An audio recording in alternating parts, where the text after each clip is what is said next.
Eu estou aqui e você está aí? Mais uma edição do Fala Bueno. Sou Juliana Bueno. Peço para você dar o nosso like, se inscrever em nosso canal e vamos agradecer os nossos queridos patrocinadores e fiéis. Em todas as edições eles estão, que são Desante Semijoias, Pinava Embalagens, Adrilu Semijoias, Sander, o melhor sorvete da região, King Colchões, Segsan Energia Solar, Pizzaria Bela Capri, Três Vias Corretora de Seguros, Casa de Carnes Boa Vista, Farma VIP Princesa e Bom Jesus, Digital IU, Colégio Brinque Bem e Escola de Paz. Nesta edição, nós estamos com uma pessoa que eu já conheço há algum tempo, amo o trabalho dela, indico o trabalho dela para todos e acho que eu também preciso um pouco ir trabalhar com ela, né? Ser paciente dela para ver se eu coloco a minha voz no lugar. Estamos aqui com a Rose. Seja bem-vinda, Rose. Obrigada, Ju. É um prazer imenso estar aqui.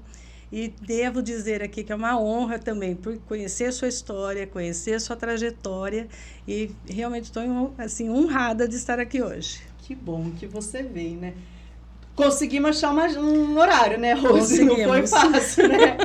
Tanto que às vezes, ela, para quem não sabe, ela já vai se apresentar, ela é fono.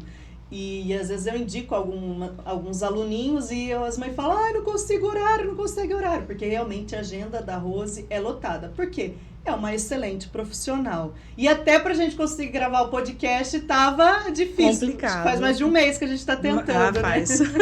Mas conseguimos. Rose, fala pro pessoal quem é a Rose. Bom, meu nome é Rosemarie Antônia Magione. Eu sou fonoaudióloga, tenho 33 anos de formada. Uau! Faz tempo, né? Quando eu penso nisso, eu falo, nossa, o tempo passou muito depressa. Eu sou formada pela PUC Campinas, eu sou especialista em motricidade oral, que é uma área da fonoaudiologia, sou especialista na área de audiologia clínica. E dentro desses 33 anos, eu fui trabalhando muitas coisas na terapia, na clínica. E também trabalhei muito com diagnóstico. Né? Hoje estou mais direcionada para a terapia mesmo, que é a minha paixão, é aquilo que eu gosto, que eu me sinto à vontade em fazer e, graças a Deus, com bons resultados. Que legal. E por que você escolheu essa profissão?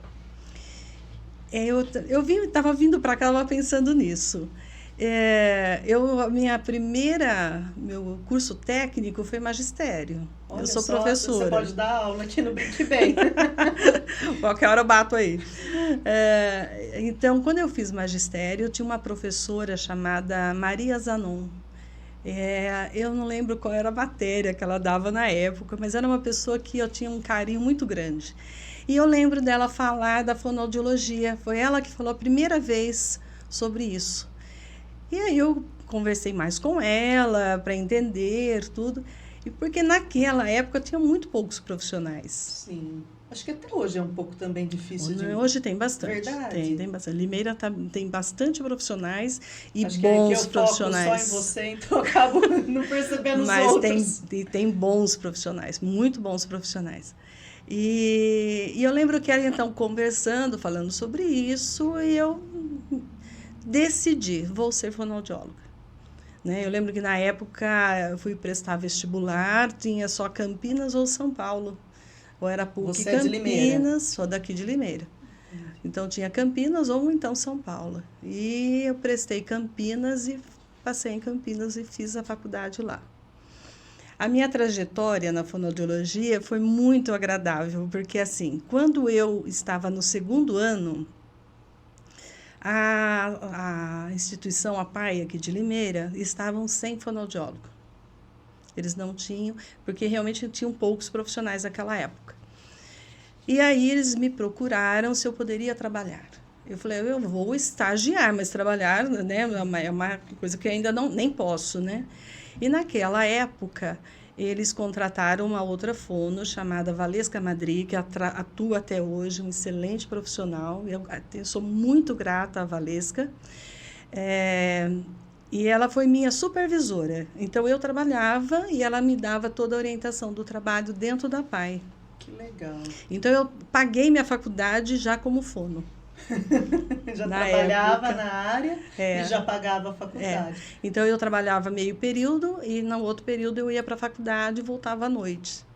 Mas eu acho que é assim que formam bons profissionais, né? Eu acho que a experiência do trabalho em si foi muito, muito importante na minha formação.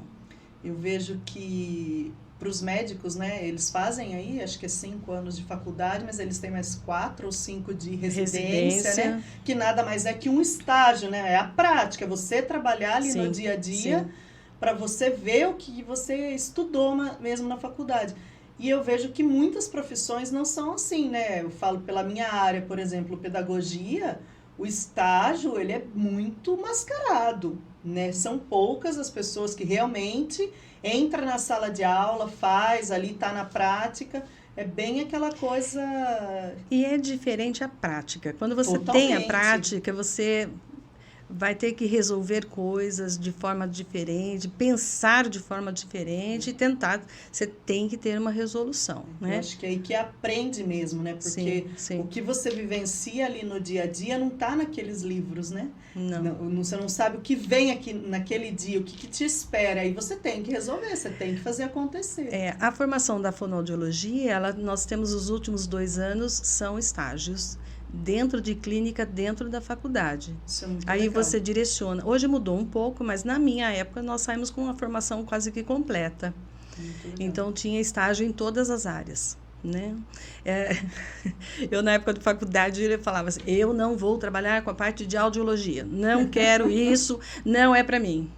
Quando eu me formei, 3 anos, 4 anos depois, eu entrei na audiologia e aí eu fui para todos os tipos de exames dentro da audiologia. Hoje não mais. Hoje eu já consegui voltar para a minha área de terapia mesmo. O que seria audiologia para quem tá vendo e não sabe? A audiologia, ela é a parte auditiva. Auditiva, se a pessoa tem alguma dificuldade na audição ou não. Isso. Então, hoje, nós temos assim, desde bebê até o idoso, você consegue avaliar esse paciente. A gente faz uma parceria com o otorrinolaringologista e aí nós fazemos os testes que são solicitados. Então, o bebê, a gente faz a autoemissões, né? Hoje mesmo tem um monte de bebê lá na clínica com a autoemissões para ver se existe um funcionamento daquela cóclea. Então, já é o primeiro teste que a gente já observa presença ou ausência de audição no bebê. Depois existe a audiologia, que é a parte da audiometria, que vai medir a intensidade que houve, se tem perda auditiva, que tipo de perda e o que isso vai envolver para aquele paciente como diagnóstico. Dentro da audiologia, você vai ter também a imitanciometria, que é outro teste que vai avaliar a parte já da primeira inervação, se tem presença de reflexo, e se tem um timpanograma bom, que é? Se tem uma membrana do tímpano funcionando bem, se essa orelha média não tem nenhuma alteração. Meu Deus, tá entendendo, Ricardo? Eu entendo pouco, porque eu sou surdo. Eu sou surdo, é verdade. Através do exame de audiometria. E depois aí vão outros testes que são mais específicos, e aí você tem o processamento auditivo central, que é alterações que a criança escuta, mas ela não compreende, ela tem dificuldade em ruídos, ambientes ruidosos, ela não entende o que a pessoa fala, e entra muito ligado, muito próximo às crianças com dislexia, com TDAH.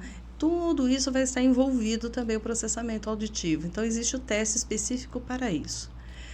Depois tem a parte de otoneurologia. A otoneurologia vai avaliar a parte do equilíbrio. Então, são testes para ver a parte da informação do labirinto em si. Se funciona, se tem lesão, se tem alguma... a VPPB, que são os cristais que existem no labirinto que se deslocam. Então, ali vai ter o diagnóstico para a parte do equilíbrio. E depois tem o P300, tem o Bera, e assim vai. Tem um monte de outros testes que só você faz na audiologia. É mais amplo do que a gente pensa, né? É imenso, é imenso, é imenso. Aquele exame que os bebês fazem hoje, né? Eu acho que minha Laura tem 13 anos, acho que a Laura não fez. mas a Lorena eu acho que já fez, que é de um tempo para cá, que é o tal do exame da orelhinha. É a Otoemissões, que eu falei que eu fiz agora à tarde lá na clínica. Ah, tá. A Otoemissões, ele tem esse objetivo de ver como a cóclea funciona, né? Se existe, quando nós damos o estímulo, se essa cóclea intensifica aquele estímulo que foi dado e a gente capta a resposta. Então, a gente vai identificar se ela é boa ou se ela não é boa, se ela funciona ou se ela não funciona. Ali já dá para ver se a criança vai ter alguma deficiência auditiva ou Ali a gente pode não. já diagnosticar uma perda auditiva. Já pode? Sim. Eu tenho bebês que eu já acompanhei que foi para implante já com 6 meses de vida. Que Já legal. pôs o implante, né? Que aí já é o otorrino, outra área, mas que vai colocar o implante e que esse bebê vai desenvolver a linguagem. Então, realmente é um exame necessário e importante, sim. Sim. Como o teste do olho, como o teste da linguinha, né? Que hoje se faz. O da linguinha minhas filhas não fizeram. Normalmente vem já com uma queixa, né? A dificuldade da amamentação, que é outra área da fonoaudiologia. Né? Hoje tem, né, a questão das crianças que têm dificuldade para se alimentar, de não aceitar determinados alimentos, a questão da amamentação em si, tudo isso já é mais outro caminho da fonoaudiologia. A fono pode trabalhar em várias áreas, né? Não é só a troca de letra, que é a imagem que a gente tem, né? A fono, vou na fono porque fala errado. Né? A pessoa tem só essa... O falar errado é interessante a gente observar assim, ó. Aparecem muitas crianças na clínica, ele fala errado, ele troca o RL, vamos supor que que muito chama atenção. Mas é importante entender que também nós temos que observar como está a linguagem desta criança. Né? Então, muitas vezes eu avalio, ele não fala, mas também não tem o que falar, como se organizar. Então, muitas vezes nós trabalhamos a parte da linguagem dessa criança, ser efetivo, ter necessidade de conversar, e a fala vai aparecendo. Sim. Né? Às vezes, os pais tornam-se tradutores. Pode deixar que eu pego a bola. Né? Então, tá fácil. Já corre pegar água. Isso. E aí, a criança vai... Ela não gasta. Falar. Ela não gasta energia. Ela não gasta energia. Para que ela vai falar? Se aquilo que ela está usando como comunicação é competente, ela fica parada. Agora, a criança desenvolve toda vez que a gente a deixa desconfortável. Aí ela começa a se comunicar. E é interessante também falar que o que acontece, a gente pensa que a pessoa muda, ela não tem voz. Não sei se eu estou usando o termo certo. Mas ela tem, porque ela emite ruídos, né? Ela dá grito. O surdo, é importante a gente entender assim, ele não ouve, tá certo? Então, vamos supor, uma pessoa tem uma perda auditiva lá em 90, 95, 100, ou anacusia, que é não escutar. Então, ele não escuta. Então, quando você faz assim para ele, ó, pá, pá, pá, ele entende, é isso que ele entende, porque não vem som, não chega. E quando ele vai emitir um som, ele não tem como produzir isso aqui e entender que isso está saindo um som específico. Então, na hora da produção, ele vai... Pá, pá, pá, ele vai fazer mais esforço, gastar mais energia, trazer movimentos aqui mais intensos e não consegue falar ali. Agora, tem o surdo que é oralizado e tem o surdo não oralizado. Então, tem os tipos de terapias, tá? O que é oralizado, ele é treinado para falar. Então, ele consegue falar, mas fala com um som meio estranho, buscando os pontos, porque ele não tem a percepção auditiva daquilo que ele está falando. É como um americano falar português. Parece que fica meio fora de... né? É a mesma coisa. Tem ritmo, né? Parece. E o surdo, ele tem a voz perfeita. Ele não perdeu a voz. Está tudo lá, preservado. Ele não emite o som corretamente porque ele não tem uma imagem auditiva daquele som. Então, na verdade, o mudo, ele é surdo. Não, o surdo não fala. O surdo não fala. Ele não é surdo-mudo, como se usava antigamente. Surdo-mudo. Não. Ele é mudo, ele não fala porque ele não ouve. Porque ele não ouve, né? Mas ele não tem nenhuma conhece. dificuldade de mutismo, ele fala. Só que ele não produz. Entendi. E como que a gente faz o diagnóstico, a avaliação inicial, Rose? Como a gente percebe, não no caso é que a gente já percebeu que não está escutando, né, ou algo assim, ou quando a criança não fala, mas quando que, a gente está falando de criança aqui, né, mas quando que uma mãe, ela tem que se preocupar, ela deve falar, bom, devo procurar, não devo? Olha, o desenvolvimento da criança, o desenvolvimento de fala da criança vai acontecer até por volta dos 5 anos de idade. A aquisição de todos os fonemas que ele fala. Ele começa com os sons plosivos, que é o P, B, M, T, D, N, Q, G, Nhe. Mais ou menos nessa proporção, né? Nessa direção. Depois virão aí os fricativos, o F, o V, o S, Z, o X, o J, e aí vem os sons líquidos, que é o L, o Lhe, o Re, R, L, J e o E. E depois vem os arquifonemas, que é o AR, S, o AS, AL, né, que são os sons que vão chegando depois. A criança, se ela já está com 2 anos e meio, tá? Vamos lá. E ela só faz pá, pá, pá, bá, bá, bá. Aí é preocupante. Muito atrasado. Tá muito atrasado. Ela não se comunica, né? Porque o que tem acontecido muito agora, Ju, as crianças estão vindo, pós-pandemia, que é uma coisa grave que aconteceu aí na infância das nossas crianças, é que elas vêm sem comunicação. Sim. Sem socialização, né? Ela não pôde se socializar, então ela não pôde ir no parquinho, ela não pôde ir no restaurante, ela não pôde... Coisas básicas que ela poderia estar ali na disputa, na conversa. Isso. E aí, essas crianças não desenvolvem essa comunicação, que abrange a aquisição da fala e a linguagem. Então, são crianças que não conseguem se comunicar.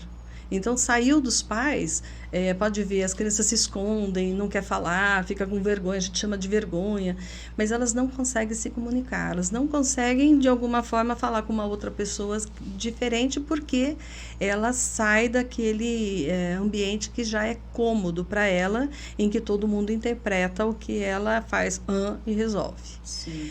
Então, a criança, quando não se comunica, é importante ter uma avaliação. Não é tanto a troca, mas o comunicar-se, né? Às vezes não é só a criança ser inibida, né? Às vezes ela não está sendo estimulada a falar mesmo. A falar. Por exemplo, hoje as crianças estão em casa, eles estão lá com o celular, né? A mãe manda uma mensagem, vem, ó, o almoço já está pronto, vai chamar seu pai para vir ao almoço. Ele pega aqui e fala para o pai, pode vir, o almoço está pronto. E o pai desce. Tá? Como você quer que essa criança chegue na escola ou chegue em qualquer ambiente e olhe para você e converse? Fale bom dia. Porque ela só sabe olhar uma tela, né? E isso tem acontecido assim muito. Eu tenho crianças que chegam na terapia e que eu peço para tirar o celular, porque às vezes as mães fica na sala de espera, às vezes com o celular ali para a criança ficar quieta. É um berreiro. É um berreiro, é como se antigamente a gente tirava a chupeta, agora a gente tira o celular. Agora é a chupeta na criança. Então está muito difícil, muito difícil. É importante estimular a comunicação, conversar, mostrar, desenhar, ensinar a criança a fazer as coisas, não achar que ela sabe tudo. A criança hoje ela é dotada de muita inteligência, porém, existem estudos que mostram que esta geração não está sendo tão inteligente, a mais como deveriam, né? Porque cada geração aprimora. Passar, né? Os pais, né? E isso é complicado. Os estudos mostram que o desenvolvimento de linguagem das crianças, quantias de palavras que elas precisariam desenvolver até os 2 anos de idade, por exemplo. Nós tínhamos, há um tempo atrás, a última normativa era mais ou menos de 300 a 400 palavras. 300, 400 palavras é nome de coisa que você tem dentro de casa, não é muita coisa. Existe um último estudo que foi logo após a pandemia, mas não tem a ver com a pandemia. Foi feito anterior a ela, começou lá em 2013, que eles vão fazendo o desenvolvimento. E essas crianças hoje falam 80. Senhor, não é nem metade, eu achei que era metade, nem É muito pouco. Então, nós precisamos ler para os filhos, conversar, mostrar, ter outras formas de comunicação. Não pode ser só na mídia, né? Porque o que acontece com a mídia? Ele aprende, com certeza, a criança vai aprender, mas é sempre o mesmo jogo, é sempre o mesmo desenho, é sempre a mesma forma, não existe novidades, né? Ele faz muito bem, mas é sempre o mesmo. Então, você começa a observar, o que você joga? É esse. Mas e agora? Vamos fazer... Não, é esse. Aceita a mudança, né? Não porque sempre está confortável naquilo que ele já faz. Sim. E eles não mudam, né? Não vai... Então, precisa mudar. Cada dia, eu falo sempre para os pais, na escola, cada dia é uma coisa nova. Nunca um dia é igual ao outro. Nunca vai acontecer igual. Então, lá a criança precisa se expor. E aí, ela tem dificuldade, ela não comunica, aí ela vai brigar, ela vai bater, ou ela vai apanhar, se ela não conseguir se proteger. Se expor, né? Porque aí ela não consegue... se posicionar, né? Ela não se posiciona, Sim. porque, na verdade, ela não sabe nem quem ela é. Eu falo sempre, tem os pais que às vezes a gente faz a terapia, né, no final, e aí eu falo assim, você viu como ele está feliz? A mãe falou, é mesmo. O feliz é porque, assim, quando eu chegava, era só choro. A comunicação era choro. Não, bem, você não vai fazer isso agora. Mas o que você quer? Então, você não sabe o que a pessoa quer. Não sabe nem se está chorando, é que, na verdade, era a única comunicação que tinha, né? Ao invés de falar sim ou não, de responder, de gritar, ou sei lá o quê, chora, né? E a mãe acha normal, né? A mãe acha normal. Acostuma com isso, né? Às vezes, assim, no consultório, eu fico preocupada, porque, às vezes, os pais vêm buscando uma coisa, e aí você mostra outra. E nem sempre isso é agradável. Sim. Né? Mas sempre na expectativa, sim, de auxiliar, de fazer com que essa criança se desenvolva. A grande parceria em qualquer trabalho, na fonoaudiologia, em qualquer outra área, é a participação da família. Sim. Né? Eu tenho pacientes que é muito claro, a família eu trouxe, você trata. Então, tá bom. Eu fiz a minha parte, eu já estou te pagando, eu já estou levando. Então, eu sei como é que eu vou proceder, porque eu trouxe e você... Então, acabou. Então, tá bom. Tem outros que você tem a família junto. Então, desenvolve, vai rápido, é gostoso, a criança cresce, vai... Tem outros que falam assim, não, mas acho que não é assim, deve ser de outra forma. E a gente vai respeitando, tem tudo isso. Cada um tem a sua história, cada um tem as suas formas de pensar, mas o desenvolvimento tem que acontecer. Sim. Né? E alguns mudam no meio do caminho, entendem que isso vai ser bom, outros continuam da mesma forma e a gente vai trabalhando de uma forma até conseguir chegar no desenvolvimento que é necessário. Você me conhece, você sabe que eu quero que resolva logo, não quero nada demorado lá, né? Porque assim a criança vai sendo mais feliz mesmo, né? E a gente tem um caso que nós mandamos para você, né? Não vou falar o nome. E você deu alta esses dias para essa criança, né? E a mãe tá super feliz. E eu mais feliz ainda. A mãe tá assim, e é um caso de uma criança que estava laudada, né, Rose? Sim. Por outros profissionais. Sim. E eu lembro que quando essa criança chegou para mim, né? Eu sou pedagoga, psicopedagoga, mas não sou fono, né? E eu falei, olha, eu rasgo os diplomas que eu tenho... se essa criança realmente tiver esse laudo. Eu falei, pela minha experiência, essa criança não tem isso. Eu falei, pode ser que a gente até ache outra coisa, mas que eu não acredito. Eu ainda falei, olha, o seu filho, sua filha precisa de estímulos. né? Porque é essa velha história, ficou na pandemia, fica com vó, com vô, com pai, com mãe, vai tratando só como bebê e acaba fazendo tudo que a criança quer. Sim. Falei, a criança precisa aprender a falar, saber que ela tem esse, né, movimento da fala. E a mãe, né, naquela insegurança, porque a mãe sempre quer o melhor pro filho, né? Com certeza. Não que a Sempre, mãe não sempre. erra porque ela quer errar, ela erra na tentativa de acertar. Sim, sim. E a mãe com medo. Aí eu lembro que um dia o tio Ricardo falou, né? Aí dá uma chance pra Rose. Dá uma chance pra Rose. Eu tô falando de coração. Você vai ver a diferença. E a mãe foi, né? E a mãe, assim, tá super feliz, porque realmente o laudo que muito tinha, feliz você também. tirou, porque você falou, não tem. E a criança é uma criança normal, porque sempre foi, né? Sempre foi. Desenvolveu, feliz, essa é uma que tá muito feliz. E hoje a gente tem que pedir pra parar de falar, né? Tem que mandar ele ficar quieto, porque E fala bem, organiza bem as frases, né? Tá se comunicando, que é uma belezinha. Sim, tá uma e a gente belezinha. percebeu também que até a alimentação mudou um pouco. Né? Tem bastante para evoluir na alimentação, mas a gente percebeu que não comia nada, né? Era bem restrito e hoje, né, come coisas que às vezes até pede para comprar na cantina da escola, que a mãe fica super feliz. Coisas que não é que a mãe restringia, né? Mas a criança era restrita. E a criança hoje está super... Isso tem acontecido muito. Não é uma área que eu atuo, mas as crianças hoje em dia falam assim, eu não gosto disso. Mas é necessário que você coloque de novo, que ela experimente, né? Precisa pelo menos 3 vezes para a memória existir lá no teu cérebro e você saber que sabor tem aquilo, né? Eu sempre brinco com eles, você come chocolate? Eu como. E não é feio, marrom, escuro, uma coisa feia, né? Se derrete, fica mais feio ainda, parecendo um cocôzinho. Mas por que você comeu? Porque você pôs na boca e viu que era gostoso.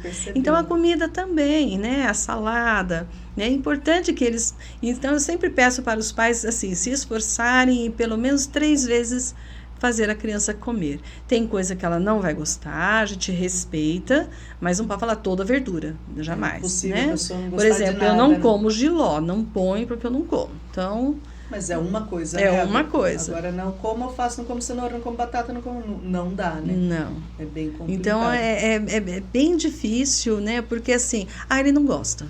E assim deixa, ele não gosta.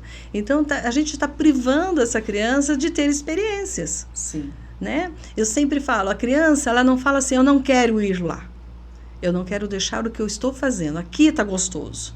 Eu não quero sair. Não quero sair porque aqui está gostoso. Mas quando ele chega lá, ele vai e faz tudo que tem que fazer e acha gostoso do mesmo jeito. Então, a criança, a gente precisa estar atento com essa questão. Não é só tudo emocional. Ele não quer ir porque acho que ele não sente bem. Não é isso. Ele não quer deixar... uma coisa que eu falo muito com os pais que tem que prestar atenção, a criança, ela não tem o prazer no mastigar, né? Ela tem o prazer no sugar. Por No isso sugar. a mamadeira e a chupeta.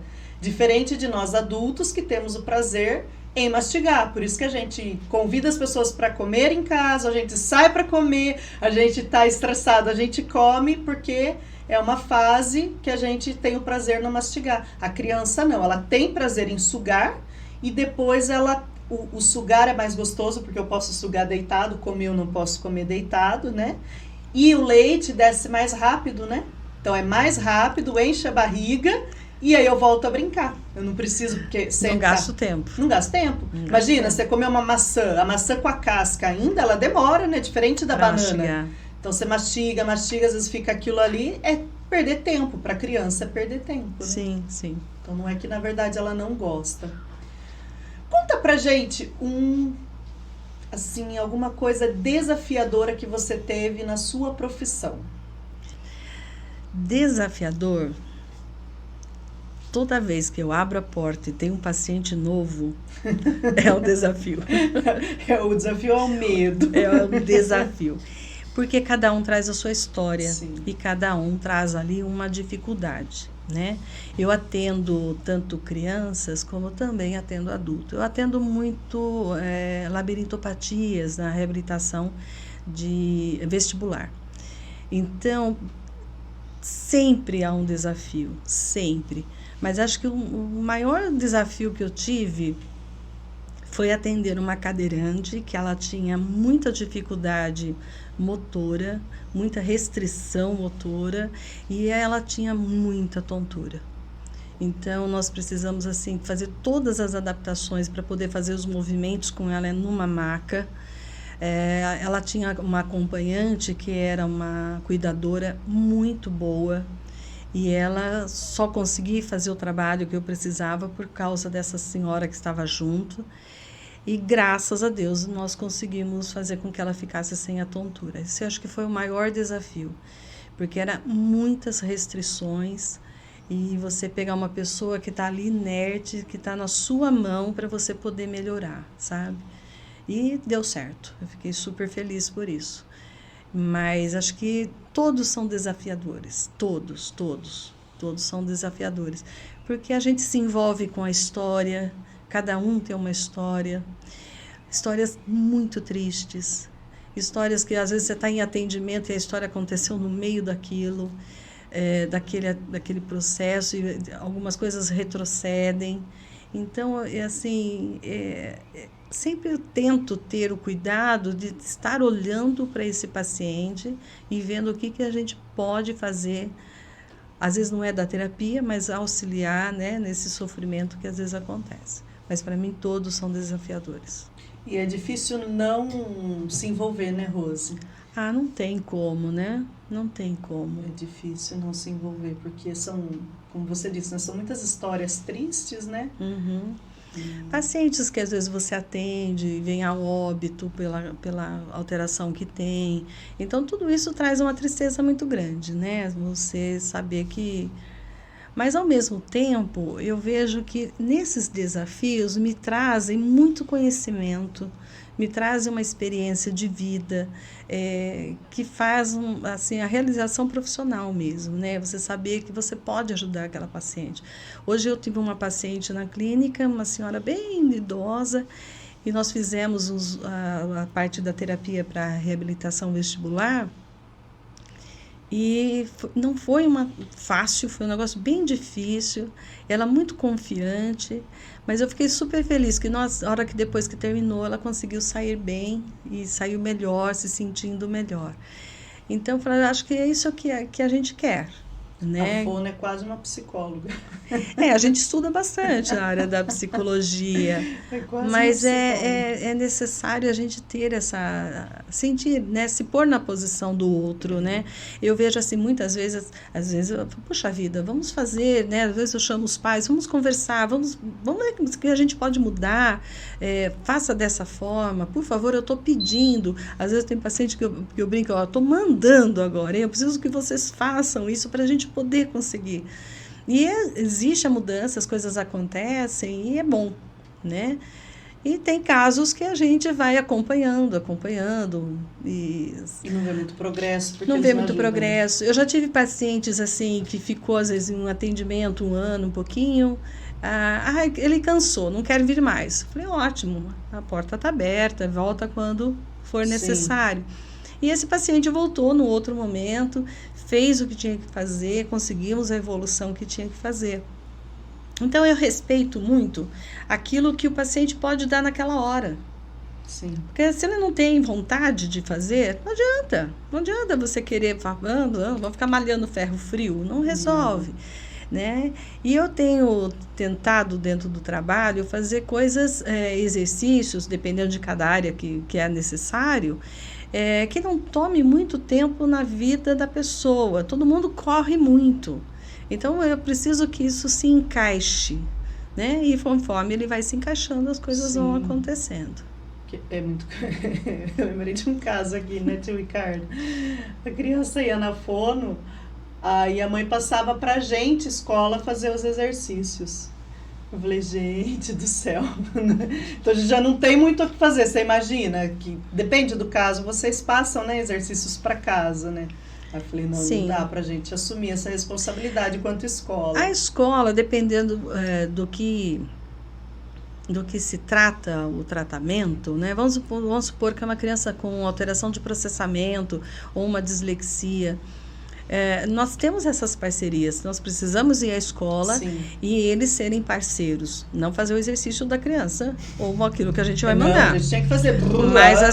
Mas aí seriam as parcerias, o trabalho dentro que a escola vai promover para a criança, mas dentro da área da pedagógica. Sim. Né?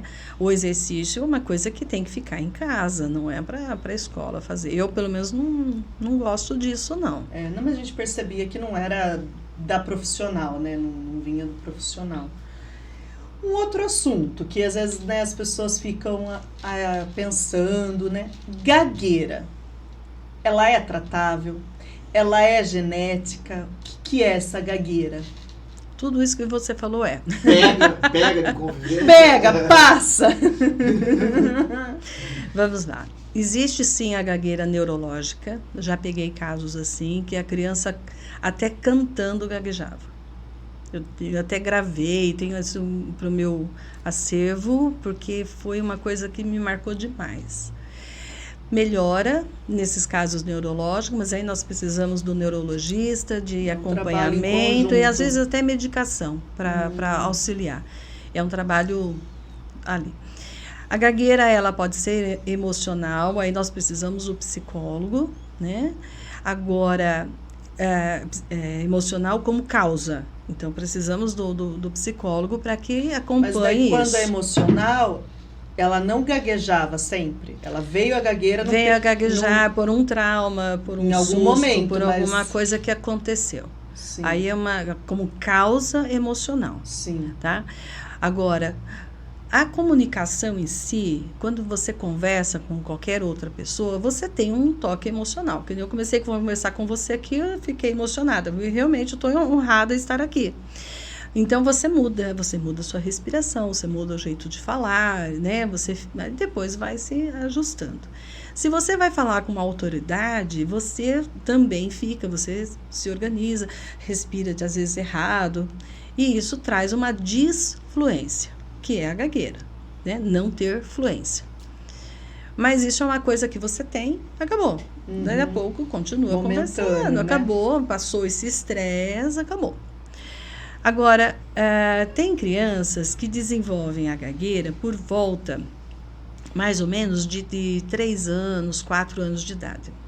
Principalmente meninos.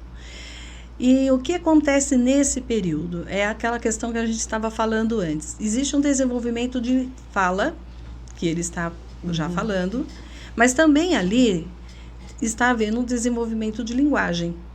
Aliás, é um momento que a criança está assim... Descobrindo tudo, aprendendo tudo é novidade, tudo é aprendizado, tudo que ele vê, tudo que ele escuta, a experiência que ele tem é aprendizado.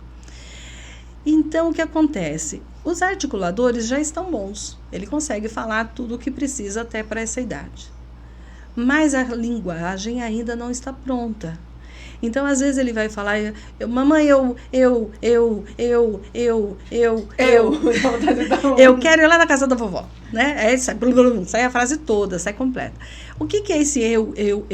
Ele está dando um tempo e organizando onde eu ponho o sujeito, o verbo ali, né? Não numa coisa tão explícita, mas é isso, ele está organizando essa frase. E aí acontecem essas repetições.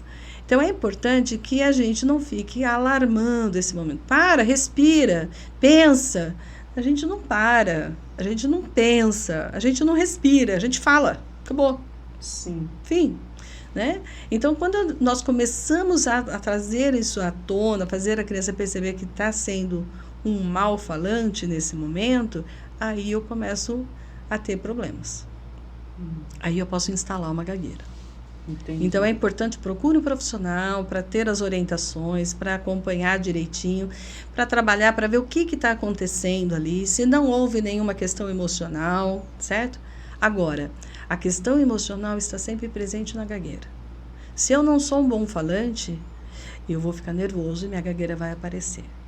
Então, eu vou sempre ter uma dificuldade. Dentro do processo de trabalho da gagueira, hoje, a gente trabalha muito a questão do processamento, velocidade acústica dos sons que chegam, tá? para que possa facilitar o desenvolvimento e a trabalhar essas questões de sons mesmo que chegam no ouvido. Eu tive um caso muito interessante de um garoto, ele já tinha feito vários trabalhos, ele nem é daqui da cidade, e eu lembro que ele chegou e a gente conversava e ele falou, eu já fiz isso, eu já fiz isso, eu já fiz aquilo, eu já fiz aquilo, né? E tudo ele já tinha tentado.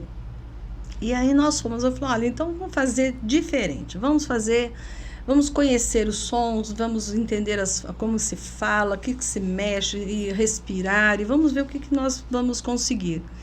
E foi muito bom. Né? Nós trabalhamos um pouco da parte de processamento, mas trabalhamos muito a perspectiva, a percepção do som, de como fala, né? E isso foi ajudando e ele conseguiu ter uma evolução, ficou bem. Então, tem cura? Tem. Todos? Não. Precisamos de outros profissionais? Sempre. Sempre. Mas assim, a gagueira é um desafio. É um desafio. Acho que é um desafio tanto para o profissional quanto para a pessoa, né? Você sabe que, às vezes, eu tinha um paciente que ele falava assim, Rose, eu estou falando super bem. Né? Agora, se eu for para algum lugar, eu já sei que a fulana ali sabe que eu sou gago, eu já começo a gaguejar. Mais ainda. Não, eu estou falando bem, não tenho. Quem não me conhece, tudo bem. Mas se eu sei que alguém sabe, eu já começo a gaguejar, porque eu já fico ali numa situação que não é agradável. Que coisa, né? É o emocional, né? Aí entra o emocional. Mas o emocional vai entrar sempre. É o emocional, porque daí a pessoa já se sentiu acuada ali, né? Porque o outro sabe do defeito, né? Sim. Aí fica assustada. Mas existem... tem aquele... Eu não lembro daquele... Eu guardo o nome de pessoal de televisão, mas ele fala, acho que é Gil Brasil, não lembro agora, mas ele tem um controle muito legal. Ele é gago, ele continua gago e ele consegue fazer uma frase numa respiração só. Ele consegue fazer isso. Por que o gago ele canta? Você ouve muito Porque isso? não tem comunicação. Então realmente, para você ver como a gagueira ela vem Nelson da troca, Gonçalves, né? Era um gago e ela cantava, ele gravava, e em primeira gravação não tinha nenhuma... ele, né? Não tem comunicação, né? A questão é a comunicação, o que o outro pensa, porque você, quando está conversando, você fica ali meio olhando, o que será que está pensando, será que está entendendo o que eu estou falando, Sim. será que eu estou falando bobagem, né?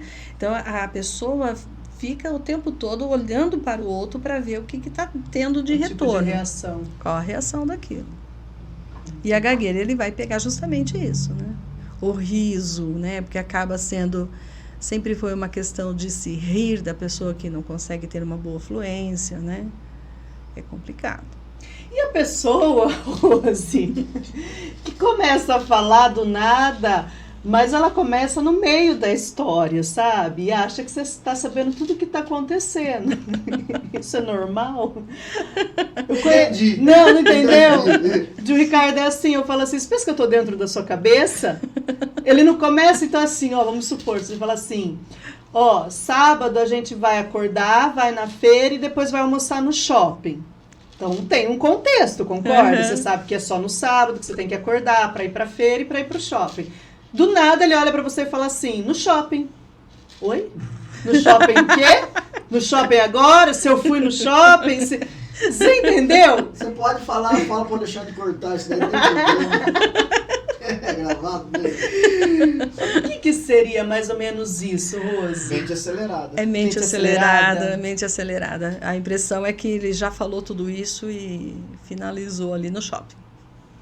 Né? E hoje, às vezes a gente brinca, né? Ele entende. Porque realmente eu falo assim, oi, eu não tô na sua cabeça, volta, né? Porque ele fala isso, ele vai... Chega já no final do contexto. Eu sou um pouco assim, mas às vezes eu não quero falar muito, eu quero resolver logo. Estou saindo, já chego já. Estou fazendo tal coisa e já retorno. A Kátia, eu deixo ela doida, né? A Kátia faz assim, liga lá e resolve para mim. Então, agora ela já está acostumada, então eu já sei o que é. Mas daí eu acho que aí é praticidade, né? A gente é mais prática. Eu também sou assim, né? É que nem aquela passa coisa. por mau humor, né? Isso passa por mau humor. Mas eu não tenho, que nem se eu falar assim, lava lá, por favor. Aí, mas por que você lava? Eu não tenho paciência de explicar, não, porque agora Também a Rose não. acabou de tomar, mas vai entrar outra pessoa para entrevistá-la, não vai... Não, eu preciso que lave porque vai tomar, né? Então eu não tenho, então acho que isso é praticidade. Mas a pessoa entendeu o comando, né? Lava, por favor, não importa o motivo. Nessa questão, passa essa questão do mau humor, né? Sim. Parece que você está Ou até mal-humorada. arrogância, né? Acho que um pouco de arrogância. Eu acabo fazendo muito isso e a hora que eu vejo já foi. Mas não é questão de praticidade. acabar. Eu sou bem assim também. Finalizar. As pessoas que convivem acabam aprendendo. Mas então, tio Ricardo, vamos desacelerar seu pensamento. Férias, filho. Férias. Amanhã eu não veio mais. Isso mesmo. E você vai aonde amanhã? Vamos onde? Vou no shopping, né? No shopping. Levando eu, tá bom. Levando eu, tá bom. Com o cartão, né? Com o cartão sem limite, né? Sem limite. Rose, deixa uma mensagem pro pessoal. Eu vou puxar a sardinha para o meu lado. Dia 9 agora de dezembro foi o dia do fonoaudiólogo. Ai, eu falhei, não sabia. Parabéns. Obrigada. Então, assim, eu vou aproveitar o momento, né? Parabenizar aí as fonos de Limeira. Nós temos muitos profissionais aqui em Limeira, excelentes profissionais, fazendo trabalhos muito bons, né? Parabenizá-la a todos, e eu até coloquei no grupo, né, que eu desejava a todos que fossem felizes tanto quanto eu sou na minha profissão, e esse é o meu recado. Seja feliz no que você faz, né? Com certeza, com certeza. Tem alguma frase que diz, né, ame seu trabalho que nunca mais trabalhará, é uma coisa assim, né? Não sei falar, mas tem algo assim. Tem que gostar do que faz. Tem que gostar do que faz. E realmente eu sou muito realizada no meu trabalho, eu gosto muito do que eu faço. Quando eu entro na clínica, para mim não tem horário, eu tô de boas mesmo. Gosto muito do que eu faço. Quem conhece, né? Eu conheço o seu trabalho tanto quanto como mãe, né? E como profissional, né? Como professora, eu conheço o seu trabalho, indico de olhos fechados, né? E sempre falo para as pessoas, não ganho nada com isso, que às vezes a pessoa pensa, ela ganha desconto, ela ganha R$10 por paciente. Não ganho nada. É porque realmente eu vejo o resultado, né? A gente tem conseguido bons resultados, né? Sim. Eu acho que isso é importante. Não fica aquela coisa, já tive casos da gente, enquanto escola, encaminhar e a criança ficar 1 ano na fone, a gente não vê progresso nenhum. E aí eu falo, mãe, pelo amor de Deus, paga só a avaliação. E aí você vai ver e, assim, a criança ficou 1 ano e em 6 meses com você resolveu, né? Então, assim, realmente você é uma profissional de qualidade, de respeito. Não falo isso na sua frente só, não, falo para todos, por isso que eu mando mesmo de olhos fechados. E eu agradeço imensamente pela confiança, né? E eu acho assim, quando você é elogiado pela família, é uma gratidão imensa, porque você sabe que fez a diferença e que pôde ajudar. Sim. Quando você tem outros profissionais te elogiando, aí é técnico. Então, eu acho que isso é muito bom. É Sim. Isso que solidifica realmente aquilo que a gente vem buscando todos esses anos, né? Eu nunca parei de estudar. Não tem como, né? Antigamente, a gente falava assim, tem tal formação. Já foi. A coisa está tão ágil que você tem que estar sempre se aprimorando. E parece que você está atualizando e está atrasado. Né? Eu também tenho essa sensação, às vezes. Então, a gente precisa estar atualizado, estar fazendo o trabalho de uma forma... com parcerias. Sim. E é uma imensa gratidão também, te agradeço, né, pelos elogios, porque essas parcerias é que fazem a gente crescer. Sim. Né? Você quer falar alguma coisa, tio Ricardo? Não. Vou me despedir da nossa colega. Obrigada pela presença. Obrigada a você. Seja sempre bem-vinda à nossa casa. O carinho e o amor é sempre, né? Você sabe. Obrigada, muito obrigada mesmo, Ju. E sucesso aqui com o podcast. Muito obrigada. Segue lá. Segue lá. A gente precisa de seguidores para o YouTube distribuir mais, né? No Instagram a gente precisa de seguidores para poder distribuir mais. Eu não entendo muito a gente já entrevistou 2 do marketing, né? E eles falam, mas na minha cabeça não entra muito. Mas tem isso, sabe? Quanto mais segue, quanto mais comenta, não sei o que, aí que vai distribuindo. Não, então a gente precisa disso mesmo, né? Só não precisa assistir o do tio Ricardo, né? Vou passar você ainda. Não vai, não. Gente, foi mais uma edição do Fala Bueno.